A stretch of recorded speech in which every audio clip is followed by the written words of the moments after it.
Hello guys, mga ka-e-works.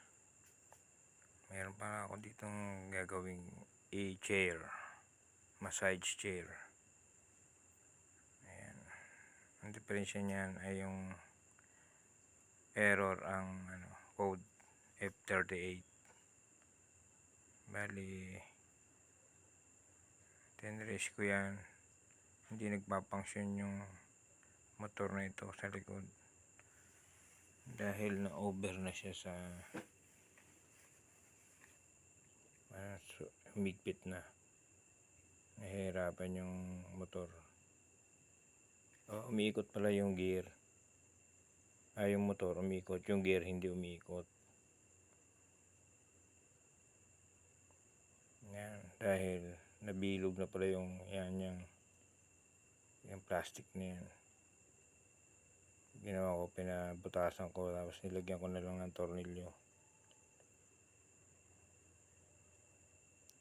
Yan. Salamat nga pala kay Tropa Encel, siya ang tumira niyan para mabubutasan yan.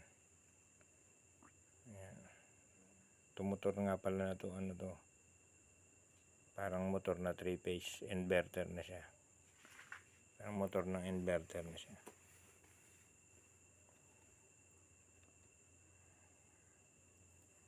Ako nga lang po dyan ang mag-isang gumagawa, kaya ako rin nagbibideo. Pasensya na po sa manunood. Pasensya na po kayo at solo lang tayong gumawa. Yan. Bali, 2 araw kong tinira yung massage chair na yan para i-troubleshoot ang sira niya. Yan nga palang na yan ay pinasok ng daga. Pero sabi nung may-ari, diniin daw niya nung masyado yung likod. Yan, baka ako napersa yung gear, kaya itong motor napersa din. So na-find out ko na hindi pala doon ang problema, naging pinagmulan ng problema niya. Ang pinagmulan ng problema niya ay yung sensor.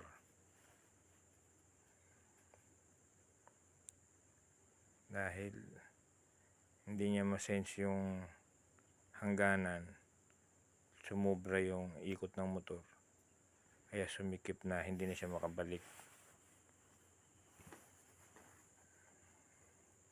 Ngayon binaklas ko yung sensor niya, nakita ko basa pa, ay pala umihi yung daga doon, kaya nakontak doon yung kanyang ihi. Kontaminado na ihi niya, yung sensor na yan.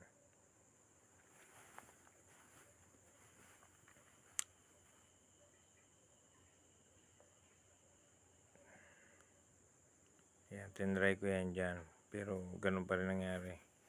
Binunod ko itong sensor na to, yan pong sensor na yan ay basa pa. Hinugasan ko yan ng lacquer thinner, tapos dinryer ko, pinatuyo ko lang kasi kinabit ko na. Tapos yan, okay na siya, nag-function na.